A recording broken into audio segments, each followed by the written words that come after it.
Week-end, 7h-10h, Frédéric Brindel.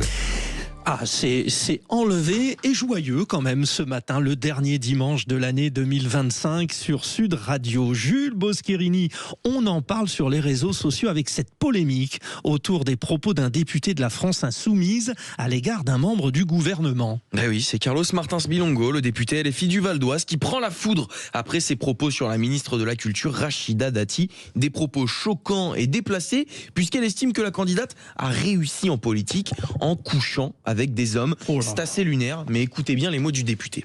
Ou c'est pas une promotion canapé ou en couchant avec des hommes qui sont arrivés ministre de la Culture aujourd'hui ou prétendent à la mairie de Paris. Mais moi, fondamentairement... Mais Rachida, elle est sur lui grâce à autre chose. Chacun ses moyens. Chacun ses moyens, doucement. Poursuivi pour diffamation.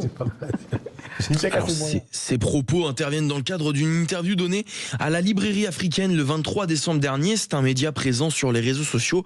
Et ce qui pose problème, Frédéric, c'est qu'au-delà des divergences politiques qu'il peut y avoir entre les deux personnalités, ce sont tout simplement des propos sexistes. Ouais, depuis alors cette sortie, il y a une cascade de réactions, toutes plus critiques les unes que les autres. Forcément. Exactement, Frédéric. Et puis, à commencer déjà par le média, la librairie africaine, qui a retiré la vidéo. Forcément. Et quand ce n'est pas sur les plateaux télé ou radio, c'est sur les réseaux sociaux qu'il essuie les critiques. Carlos Martins Bilongo en prend de tous les côtés. Ça relève presque du combat de boxe, mais en même temps, il faut dire que le député l'a bien cherché aussi. Il y a des réactions d'utilisateurs qui qualifient les propos de honteux, misogynes, inadmissibles ou encore de scandale absolu et qui appelle à un procès pour diffamation, mais également les réactions de politiques à l'image de la ministre de l'égalité entre les femmes et les hommes, Aurore Bergé, qui fustige l'élu insoumis. Ces propos méritent une condamnation unanime.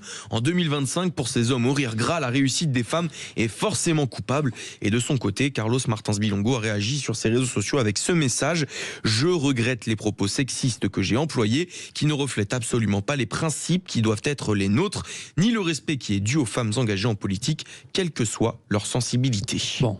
Alors très important, il s'est excusé. Il s'est excusé. Maintenant, ce sont les propos d'un député. Très intéressant ce qui se passe sur les réseaux sociaux. Merci Jules Boscherini pour cet éclairage à 8h56.